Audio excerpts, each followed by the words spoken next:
2022 সালে ফেব্রুয়ারি মাসে কর্ণাটকের মান্ডিয়া জেলার একটি ডিগ্রি কলেজে হিজাব পরা নিয়ে বড় গন্ডগোল হয়। হিজাবের বিরুদ্ধে যারা বিক্ষোভ দেখাচ্ছিলেন তাদের মুখের ওপর আল্লাহ আকবর স্লোগান দিয়ে আলোচনায় আসেন মুস্কান খান। কর্ণাটকের সিদ্দারামাইয়া সরকার বিগত বিজেপি সরকারে 2022 সালের নির্দেশ সরিয়ে স্কুল কলেজের ছাত্রছাত্রীদের হিজাব, পাগড়ি, রুদ্রাক্ষের মালা ইত্যাদি পরার অনুমতি দিয়েছে। নতুন শিক্ষাবর্ষ থেকেই এই নিয়ম চালু হয়ে যাবে। এও বলা হয়েছে যে এর ফলে শৃঙ্খলা, সুরক্ষা ও পড়ুয়াদের পরিচয় প্রকাশে কোনো সমস্যা যেন না হয়। পরীক্ষায় উপস্থিতি সংক্রান্ত নিয়ম আগের মতোই থাকছে, কিন্তু সেদিন কি ঘটেছিল, তৎকালীন রাজ্য সরকার কিভাবে হিজাব পরা নিষিদ্ধ করেছিল তা এখনো মনে করতে পারেন মুস্কান। मुस्कान, ये बताइए कि उस दिन हुआ क्या एक्चुअली? जी, उस दिन जैसे मैंने कहा था कि मैं सिर्फ असाइनमेंट देने के लिए गई थी, तो मुझे नहीं मालूम था कि वहाँ क्या हो रहा है। फिर उसके बाद मैंने सिर्फ असाइनमेंट देने के लिए गई। फिर वहाँ पर वो सारे लड़के आए और मुझे कहने लगे कि तुम हिजाब निकालो। जैसे पहले तो हम एज यूजुअल हिजाब में ही जा रहे थे, तब कोई प्रॉब्लम नहीं थी। पता नहीं उस दिन क्या हुआ कि उनको इतनी प्रॉब्लम होने लगी हिजाब से। उन्होंने कहा कि हिजाब निकालो। फिर उसके बाद मैं सोची कि मैं वहाँ से चले जाऊँ, लेकिन वो लड़के थोड़ा सामने आ रहे थे और नारे लगा रहे थे। फिर उसके बाद मैंने अल्लाह अकबर का नारा लगाया और मुझे लोगों ने ये भी कहा कि आपने वो ही नारा क्यों लगाया, आप कोई और भी नारा लगा सकती थी। लेकिन जब महात्मा गांधी जी को गोली लगी तो उन्होंने क्या कहा था, हाय राम। तो वैसे ही हर इंसान जब मुश्किल में होता है, तकलीफ़ में होता है, तो उसी को पुकारता है जो उस पर यकीन रखता है। तो वैसे ही मैंने भी अपने रब को पुकारा था।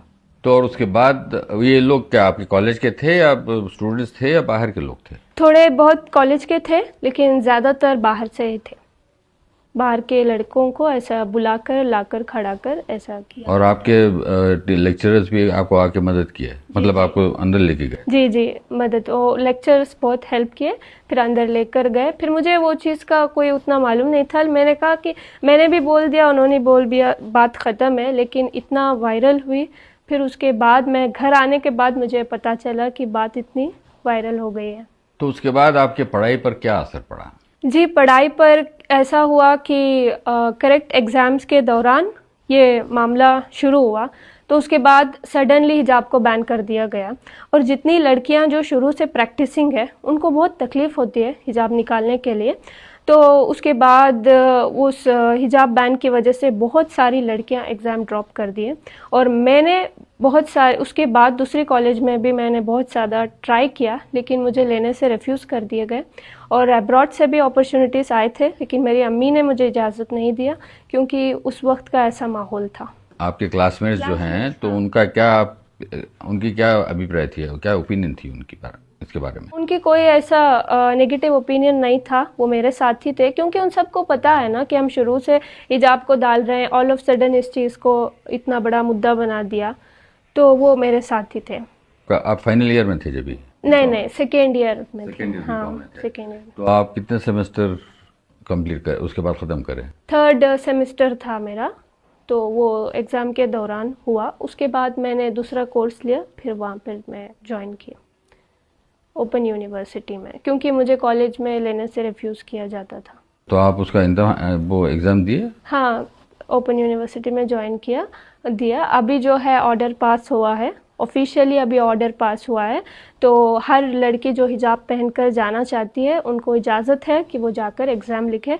तो मैं इंशाल्लाह हम जाकर कंटिन्यू करेंगे। तो आप फिर वापस कॉलेज जाएंगे? नहीं, वो कॉलेज का मैंने प्लान नहीं किया, लेकिन इंशाल्लाह आज जो है ऑफिशियली ऑर्डर को पास किया गया है, और किस तरीके से पास किया गया है वो हमें समझना बहुत ज़रूरी है।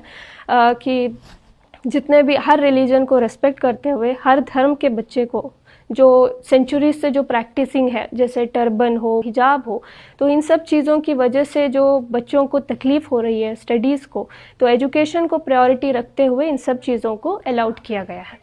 কর্ণাটকের হিজাব বিতর্ক 2021 সালের ডিসেম্বর মাসে উডুপির একটি সরকারি প্রি ইউনিভার্সিটি মহিলা কলেজ থেকে শুরু হয়েছিল। তখন 6 জন মুসলিম পড়ুয়াকে হিজাবের কারণে ক্লাসে ঢুকতে দেওয়া হয়নি। এই ইস্যু ধীরে ধীরে কর্ণাটকের বিভিন্ন জেলায় ছড়িয়ে পড়েছিল। তৎকালীন মুখ্যমন্ত্রী বাসবরাজ বোম্মাইয়ের নেতৃত্বাধীন বিজেপি সরকার হিজাবের ওপর নিষেধাজ্ঞা জারি করে। মুস্কানের মতো অনেক মেয়ের পড়াশোনায় বাধা পড়ে এবং তাদের অন্য বিকল্প খুঁজে নিতে হয়। এই ঘটনাকে কেন্দ্র করে কর্ণাটক হাইকোর্টে মামলা হয়, কিন্তু 3 বিচারপতির বেঞ্চ সরকারি নির্দেশই বজায় রাখার রায় দেন। পরে এই মামলা সুপ্রিম কোর্টে যায়, যেখানে মামলা এখনও স্থগিত রয়েছে।